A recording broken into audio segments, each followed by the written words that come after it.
She passed through fire to prove her purity.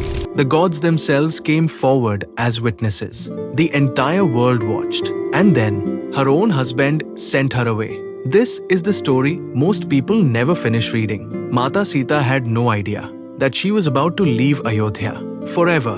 Months after Bhagwan Ram was crowned king, Ayodhya had finally found peace. Until one ordinary night, a washerman argued with his wife. And in anger, he said, "I am not like Ram, who takes back a wife who lived in another man's house." Those words spread across Ayodhya. Eventually, they reached Bhagwan Ram. According to the Uttara Kanda of the Valmiki Ramayana, Bhagwan Ram knew Mata Sita was completely pure. He never doubted her, but as king, he believed his personal happiness could never come before the dharma of the kingdom. So he made the most painful decision of his life. He asked Lakshmana to take Mata Sita into the forest and leave her there. Mata Sita was pregnant. She believed Lakshmana was taking her to Maharishi Valmiki's ashram, a place she had once wished to visit. But when they reached the forest, Lakshmana stopped. He could barely speak. Then he told her the truth. She was not being taken to an ashram. She was being left behind, alone, pregnant, far away from Ayodhya. Mata Sita collapsed to the ground. She called out to Bhagwan Ram, but there was no answer.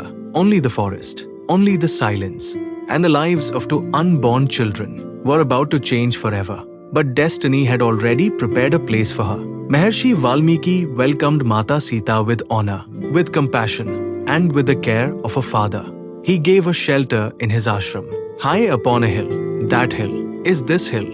This is Avani, just 80 kilometers from Bengaluru. According to local tradition, Mata Sita spent her years of exile here. This cave is traditionally associated with her stay. It was here, according to local tradition, that Mata Sita gave birth to Lava and Kusha. The room traditionally associated with their birth can still be seen today.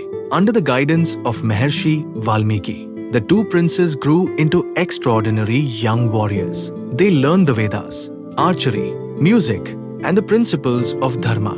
Then Maharishi Valmiki taught them something extraordinary, a poem, the story of Bhagwan Ram and Mata Sita, the story of their own parents, a story they sang without ever knowing it was their own.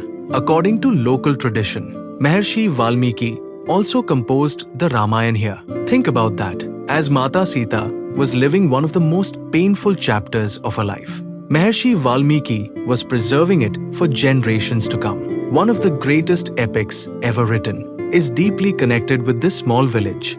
But Mata Sita's story in Avani was far from over, because Bhagwan Ram was about to perform the Ashwamedha Yagna, and one sacred horse was about to enter this very land, where two young boys would stop it. Without knowing, they were challenging their own father. This is episode 1 of the Avani series.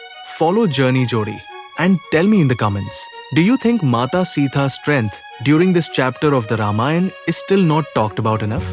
Because in episode 2, the two boys raised on this hill will unknowingly face Bhagwan Ram himself.